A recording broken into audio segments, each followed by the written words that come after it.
Hello everyone and welcome back to Lucky Loaders 15, where I'll be giving you 3 of my best bets for tomorrow's racing. Now before we get stuck into them, quickly just want to reflect on our only tip today. That ran at Lingfield in the 310 and my nap of the day was Stop and Search, and unfortunately he could only finish in 3rd position for us today. He had every chance, to be honest with you. He was in the box seat, just tracking the pace, sitting in around about 3rd place for the majority of the race, and then he had every opportunity to go and kick on and win his race. But in the end, he wasn't good enough on the day, and it was convertible for Ryan Moore, who gave him the 4-timer. Ryan was absolutely riding out of his skin today. He was fantastic, I think, on quite a few horses that looked really hard to win.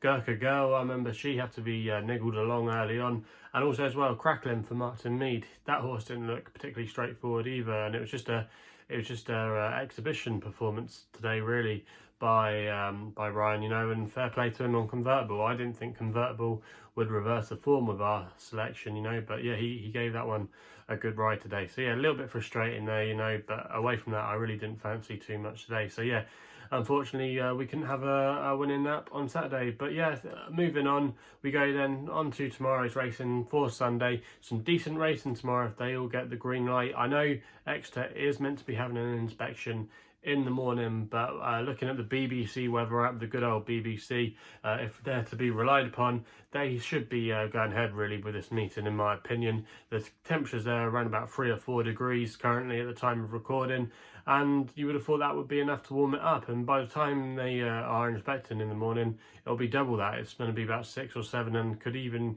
nearly get up to double figures, I think, tomorrow. So yeah, I don't see any reason why racing shouldn't go ahead, and if it does get the green light, like I said, it's an awesome card there tomorrow, a lot of good racing, and we're going to be covering some of those races.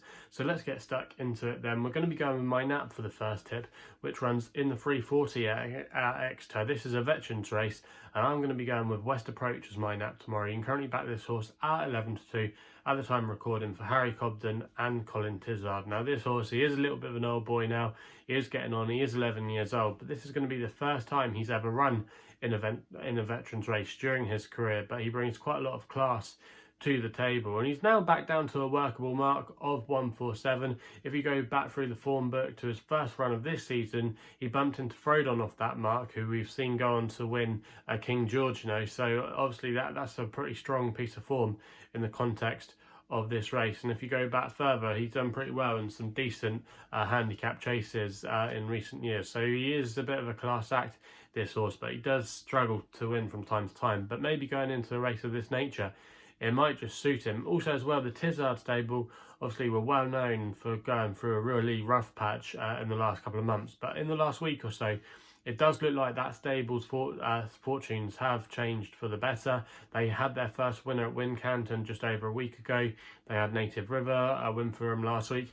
And also as well, they had a big price winner on the Jumpers Bumpers card at Kempton the other day. So it looks like the yard are coming into a bit of good form. And like I said earlier in the week, when I put a couple of their selections up at Tizards, at Taunton, and when it got abandoned, I said that I think a few of their horses are going to be quite well handicapped now. So they're probably a yard I think you want to be keeping on side. And I think dropping into this company tomorrow for West Approach would suit him. Also as well, he's a course winner, so that would be another tick in the box. He actually won his novice chase when he was running over this course in Devon back in 2017, back in the late half then. So yeah, I think he brings quite a bit of quality to the table in this race, and I think at 11-2, I think that's a fair price there. I think he could arguably go off favourite. I think the money will come from tomorrow, especially if Tizard has a win or two earlier on in the card. So I'm expecting a good run for our money tomorrow, and I'll be disappointed if he couldn't go close. So that's going to be West Approach in the 340 as at Exeter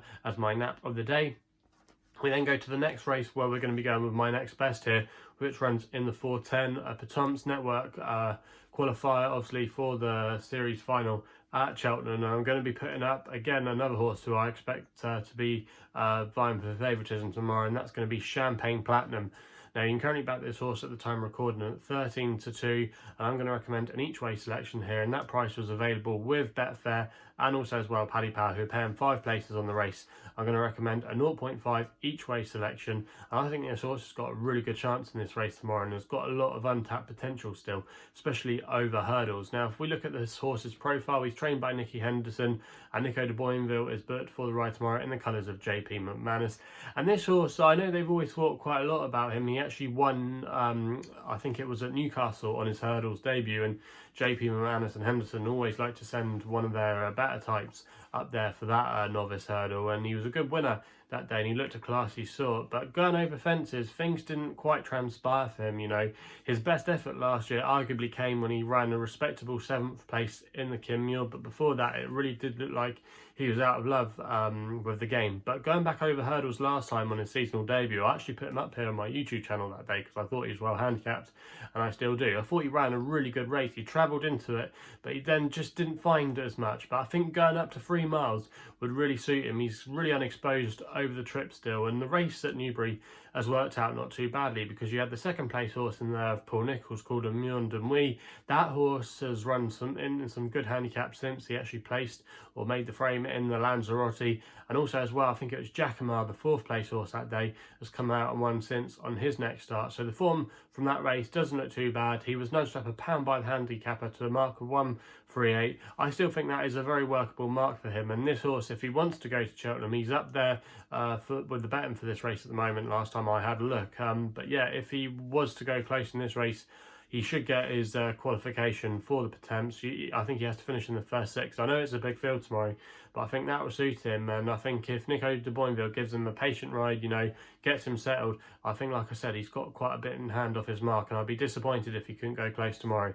So that's why he's going to be my next best of the day. That's Champagne Platinum in the 410 at Exeter. We then go over the Irish Sea for the Irish Grand National Trial here with my long shot of the day, which is going to be running in the 4:30 at Punchestown, and my long shot of the day is going to be High Sparrow for Conor McNamara, claiming free, and he's riding for Joseph O'Brien. You can currently back this horse at the time recording at 14-1, and that was available with SkyBet, who are offering 6 places in this race. And as my long shot, I'm going to recommend a 0.5 each way selection here. Now, Joseph O'Brien's stable have been a bit out of form of late. However, if you look at their recent runners in the last couple of weeks or so, it looks like they are coming back into a little bit of form. They had quite a few horses run well for them at the Dublin Racing Festival. They had a winner as well, a nice winner today at Nay, so it does look like the stable have turned a corner. But this horse, High Sparrow's been running in some good races so far this season, especially as well over these long staying handicap chases. He finished 3rd at Cork in the Cork National there. That was a really respectable run, and then his last time out effort at Punchestown I thought was a good run, as he was shouldering a big weight in that amateur race, and he was up there throughout the way, you know, and he looked like he had a chance turning into the bend, but he was just beaten a few lengths in the end into 4th place. But I still do think that was an encouraging run, and he was still finding some towards the line, and I think the extra couple of furlongs wouldn't be a disservice to him at all. And I think if Conor McNamara tomorrow, who's claiming free, like I said, can get him into a good position, get him jumping well up there with the pace, he just might be able to use his stamina reserves to good effect. There's quite a lot of exposed types in here, not too many improving newcomers. I know High Sparrow, obviously some people might think he might be a little bit too high in the weights, but I still think off a mark of 129, an Irish mark of 129, that's still a fairly workable mark, and he still might have a few pounds in hand to play with. So yeah, I think he's got a good chance in this race tomorrow, and like I said, with Joseph O'Brien's stable coming back into a little bit of good form, I think that's a fair each way bet tomorrow, and that's why he's going to be my long shot of the day. So quick recap then, the 3 tips for tomorrow's racing. We're going to go to the 3:40 at Exeter, the Veterans Chase with my nap of the day. That's West Approach, 11-2, win only bet. In the 410 at Exeter, Champagne Platinum, 13-2, 0.5 each way only bet, 5 places available, Betfair and Paddy. And my last tip of the day is my long shot in the 4:30 at Punchestown, High Sparrow, 14-1, 0.5 each way bet, 6 places, SkyBet. So yeah, that's the 3 tips for tomorrow's racing. If you're enjoying these videos, please remember to hit the thumbs up button and subscribe here to my YouTube channel at LuckyLoaders15.